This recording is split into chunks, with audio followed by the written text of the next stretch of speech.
After watching this video, you should have a basic understanding of a macroscopic description of vapor pressure and a fundamental sense of how vapor pressure or phase behavior can be used as a differentiating characteristic to separate out the components of a mixture.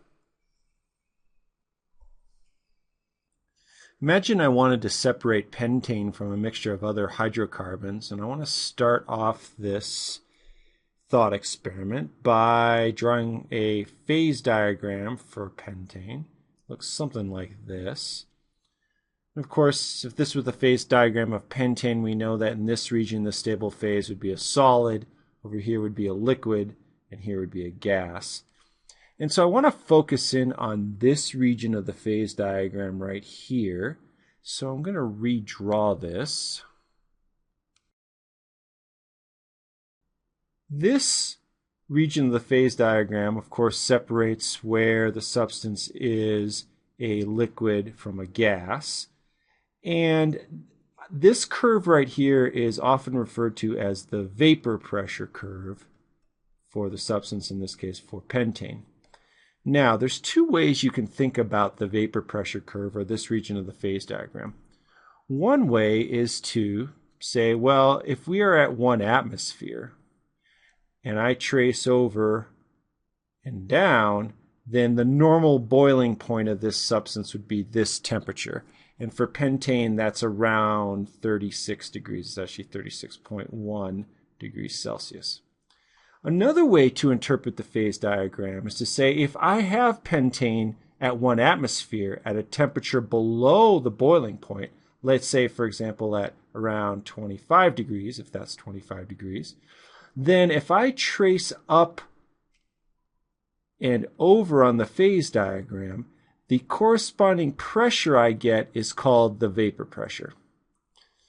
And the vapor pressure is a pressure at the surface of the liquid that is created by some of the liquid moving to the vapor phase below the boiling point.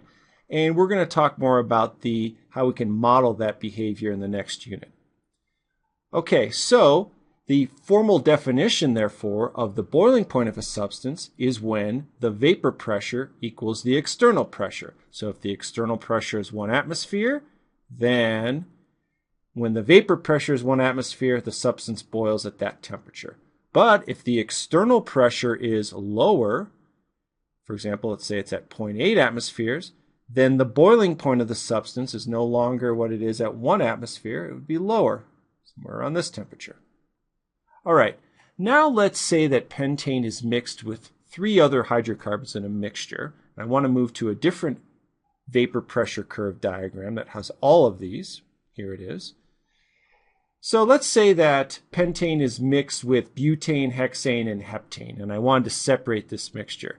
And let's say, for the sake of this thought experiment, that we start at 1 atmosphere and 25 degrees C. So the first thing to note, if we're right here, is that in this case, butane is already a gas under these conditions. Pentane, hexane, and heptane are liquids. That's because at 1 atmosphere and 25 degrees C, the vapor pressure of pentane is right here, which is not quite to the external pressure. And it's much lower for hexane and much lower for heptane, down in this region. Butane, the vapor pressure is already higher than the external pressure, or this vapor pressure curve is higher than the conditions we're considering. So therefore, this is already a gas.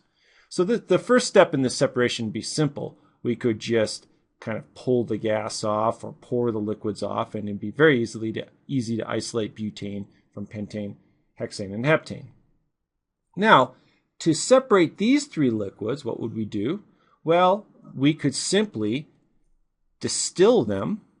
And so what we would do is raise the temperature from this point, and the first substance that would begin to boil would be pentane.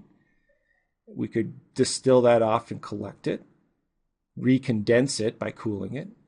Then the next substance we would boil off would be hexane, the distillation process. And finally, that would leave heptane as a liquid, allowing us to separate pentane from hexane from heptane.